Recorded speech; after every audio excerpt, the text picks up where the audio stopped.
Hi, this is Carla with WTI. Now, I want to share with you guys a favorite oil that I have been incorporating in my curly hair routine, and it is the Verb Ghost Oil.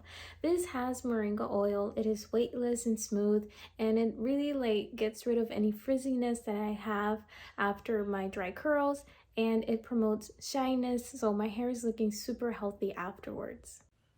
And the way I apply this product is that I go ahead and put a pump of it.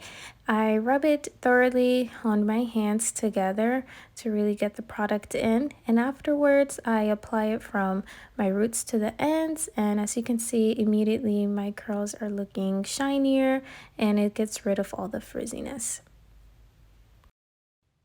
So I make sure to evenly spread it all over my hair, and I really like how my curls are looking.